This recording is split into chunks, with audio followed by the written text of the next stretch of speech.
Саламатсыздар ма, құрметті студенттер?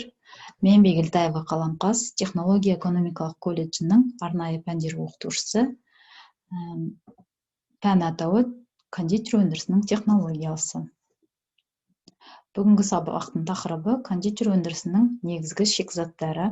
Сабақтың жоспарына тоқталатын болсақ, кондитер өндірісіне жалпы тоқталамыз, классификациясына, өнімдерінің, кондитер өндірісінің негізгі шикізаттары, кондитер өндірісінің қосымша шикізаттары және шикізаттардың химиялық құрамына. Сабақтың мақсаты білімгерлердің кондитер өндірісіне қолданатын негізгі шикізаттары мен жеттік танысуы. Білімгерлердің қолданатын шикізаттар сапасының маңыздылығын түсіндіру. Ең алдымен бастайтын болсақ, яғни кез келген кондитер өндірісінде кондитер өнімдері әдетте құрамында қанты көп тағамдық өнімдер болып саналады. Кондитер өнімдерінің жүздеген түрлері бар. Технологиясына және оған жұмсалатын шикізат түріне қарай негізгі екі топқа бөлінеді. Яғни қантты кондитер өнімдері және ұнды кондитер өнімдері.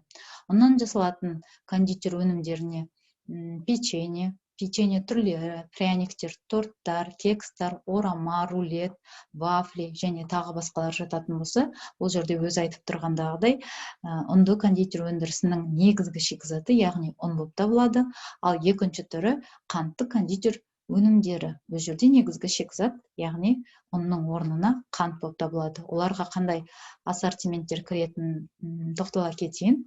Яғни кәмпит өндірісі, карамель, классификацияланған түрлері, шоколад өндірісі, жеміс-жидекті кондитер өнімдері, помадалар, пастилалар, сонымен қатар халуа, джем, тағы басқалар жатады.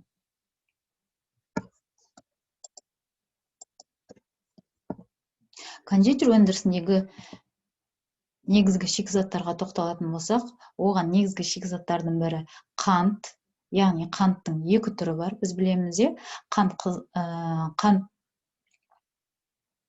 өнімдеріне байланысты, яғни рафинат қант және құмшекер. Екінші негізгі шикізат ол бал, ұн, крахмал, сүт және сүт өнімдері, какао, жұмыртқа және май өнімдері. Бұлардың енді әрқайсысына сабақ барысында жеке-жеке тоқталып түсіндіре кетемін сіздерге. Қант негізгі шикізаттардың бірі, яғни жаңа айтып кеткендегідей, қантты кондитер өнімдерінің негізгі шикізаты. Қантты біз аламыз қант қызылшасынан және қант тростнигінен. Қантты алу жолына тоқталатын болсақ, оның екі түрі бар, яғни гидролиздеу арқылы қант қызылшасы мен қант қамысынан алынатын тағамдық өнім болып саналады, жаңа айтып кеткендегідей. Оның органолептикалық сапа көрсеткішіне тоқталатын болсақ, ақ, сары немесе қоңыр түсті, тәтті дәмді кристалл болып келеді. Қант және шақпақ қант рафинат түрінде шығарылады. 100 грамм қанттың энергетикалық құндылығы, яғни калориялығы 1,67 мегаджоуль, яғни ол 400 килокалорияны құрайды. Құрама жағынан қанттың көпшілігі көмірсутек пен сумен қосылады. Яғни органикалық заттардың ішіндегі көп мөлшерін 99,9% дейін сахароза алып отырады, оның ішінде, яғни көмірсу деп айтамыз. Қант қызылшасының химиялық құрамына тоқталатын болсақ, алдарыңызда таблица келтірілген. Ақуызға, сонымен қатар судың мөлшеріне байланысты әртүрлі болып келеді. Жаңа айтып кеттік, яғни сахарозаның көп мөлшері кездеседі 99,9%-дан 99,97%-ға дейін аралығында болады. Екінші негізгі шикізатымыз ол бал. Жұмысшы бал арасының гүлді өсімдіктердің шырынынан өңдеп шығарылған өнімі. Қоймалжың, тәтті сұйықтық болып келеді. Балдың екі түрі бар, яғни оған табиғи балды жатқызсақ болады және жасанды балды жатқызсақ болады. Табиғи балды біз бәріміз білетіндегідей, яғни гүл өсімдіктерінің гүл шырышынан өңделіп алынатын болса, ал жасанды балды, яғни қантты гидролиздеу арқылы құрамына ароматты заттар, сонымен қатар дәм бергіштерді қоса отырып, жасанды балды алуға болады екен. Балдың химиялық құрамы шырын жинаған өсімдіктердің түріне, топырағына, ауа райының жағдайына және балдың түрлеріне байланысты болып келеді. Ара балының сапасын негізінен хош иісті, дәмді, түсі, тығыздығы, ылғалдылығы, қоректік және жабысқақтық қасиеттері арқылы ажыратады. Бұл қуаты жоғары тағамдық азық. Оның 1 килограммы 3250 килокалорияға дейін қуат береді. Бал адам организмін витаминдермен, ақуызбен, ферменттермен және тағы басқа тіршілікке қажетті заттармен байытылады. Сондай-ақ балды асқазан, бауыр, бүйрек, жүрек, өкпе, жүйке аурулары емдеуге және суық тигенде қолданылады. Яғни өзінің емдік қасиеті бар азық ретінде білеміз. Ара болып косметикада, дәрі жасау өндірісінде де қолданылады. Яғни айтып отырғандағыдай, яғни табиғи балдың адам организміне пайдасы өте зор. Ал жасанды балды біз тек қана жаңағы балды алмастырушы ретінде, тәтті дәм бергіш ретінде қолданыламыз. Екінші, балды сақтайтын болсақ, мемлекеттік стандарт, яғни ГОСТ бойынша 20, яғни кез келген дайын өнімді ауаның температурасы 75-80%-дан аспайтын, бөлме температурасында 18-20 градустан жоғары емес температурада 1 жыл сақтауға болады. Алайда дұрыс шартта дәмдік және пайдалы қасиеттерін жоғалтпай, балды бірнеше жылдап сақтауға болмайды. Яғни табиғи балды 1 жыл көлемінде, яғни максимум 1 жылда сақтауға болады. Негізгі шикізатымыз, жаңа айтып кеткендегідей, ұнды кондитер өндірісінің негізгі шикізаты ол ұн болып табылады. Ұнды біз білеміз, дәнді дақылдарды ұнтақтау арқылы алынатын тағамдық өнім. Ол негізінен бидай, сондай-ақ жүгері, арпа, сұлы, бұршақ дәндерінен пайдаланылады. Ұн, нан, кондитерлік кеспе өнімдерін дайындау үшін де қолданылады. Химиялық құрамына тоқталатын болсақ, ұнның химиялық құрамы тағамдық және технологиялық сапасы дәннің түріне, ұнтақталу дәрежесіне байланысты. Екінші сұрыпты және еленбеген ұнда В1, В2, ПП және Е витаминдері болады. Жоғарғы сұрыпты ұнда бұл витаминдер мөлшері өте азайып кетеді, сондықтан ұзақ сақталған ұнның сапасы нашарлайды. Оның ылғалдығы 15%-дан аспауы қажет. Ылғалдық мөлшері одан жоғары болған жағдайда ол қышқылданып көгереді және өздігінен қызып кетеді. Ал төмен болған жағдайда ұн аши бастайды. Оның біз білеміз, сұрыптарын жоғарғы сұрып, бірінші сұрып және екінші сұрып деп бөлеміз. Яғни кондитер өндірісінде, ұнды кондитер өндірісінде жоғарғы және бірінші сұрыпты ұндарды қолданады екенбіз. Екінші, крахмал негізгі шикізаттардың бірі. Крахмалды біз білеміз, өсімдіктердің басты қосалқы көмірсуы, яғни глюкоза қалдықтарынан түзілетін 2 полисахаридтерден амилоза мен амилопектиннен тұрады. Ұн тәрізді ақ ұнтақ көптеген өсімдіктерден алынады. Аспаздық пен кондитер фабрикаларында көбінесе картоп, бидай және жүгері крахмалын пайдаланады. Кисель, жеміс ботқаларын қоюлатуға, сондай-ақ кондитер бұйымдарына қосылады. Крахмалдың мен сіздерге айта кетейін, не қатысы бар десеңіздер, қантты кондитер өнімдерінде, сонымен қатар кәмпит, мармелад өндірісінде, яғни кез келген өнімге белгілі бір форма беру үшін негізгі шикізат ретінде қолданады екен. Ары қарай жалғастыратын болсақ, негізгі шикізаттардың бірі ол сүт және сүт өнімдері. Сүт күрделі құрамды биологиялық өнім.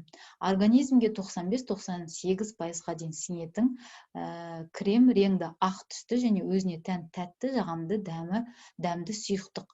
Біз білеміз, сүттің құрамында қандай көмірсу кездесетініне, яғни күнделікті жарнамадан көріп жүргендеріңіз лактель деген сияқты, яғни лактоза көмірсуы көп мөлшерде кездеседі. Сүт және сүт өнімдерінің түрлеріне тоқталатын болсақ, сүт және қышқыл сүт өнімдеріне қымыз, сүт, шұбат, құрт, айран және тағы басқалар жатады. Сүт сапасы мен дәмі оның майлылығымен анықталады.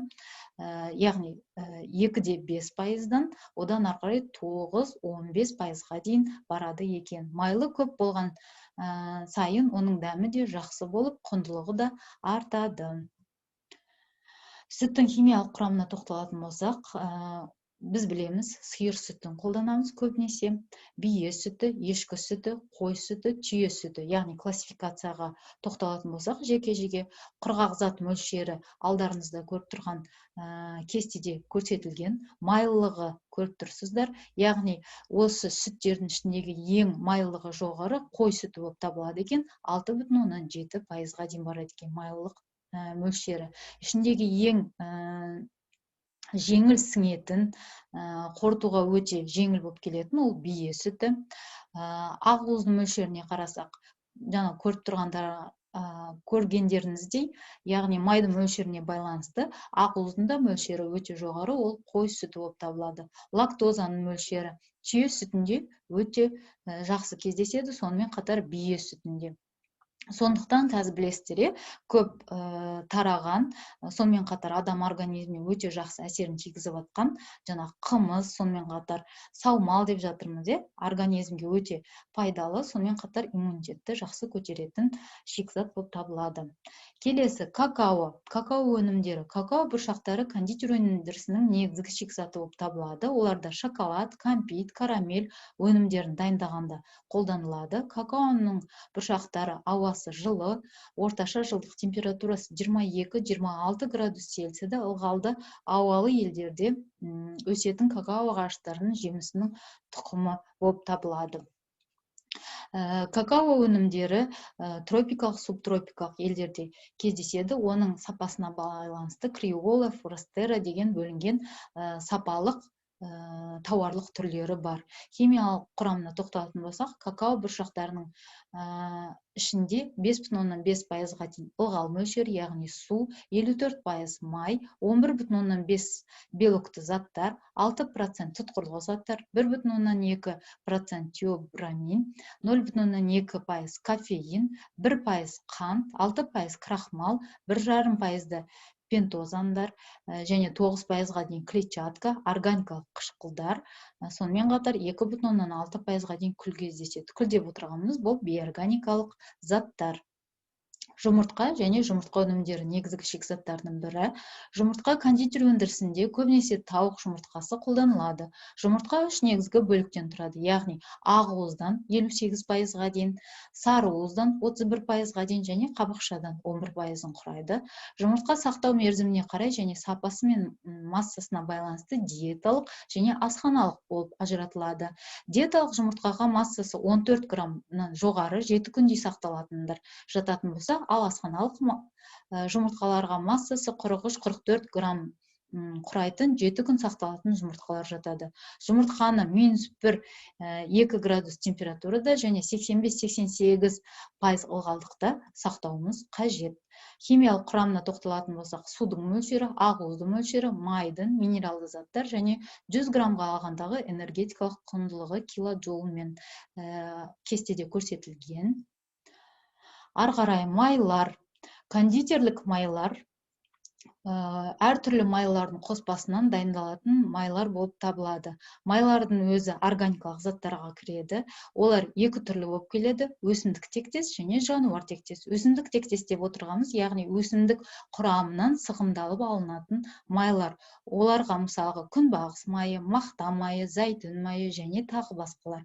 Ал жануарлар майы деп отырғанымыз, яғни жануарлар өнімінен өңделіп алынатын, мысалға сүт жануардың шикізаты, яғни сиыр сүті, оның құрамынан майда өңделіп алынады. Болмаса жануарлардың етінің, майының құрамынан өңделіп алынатын май түрлері жатады.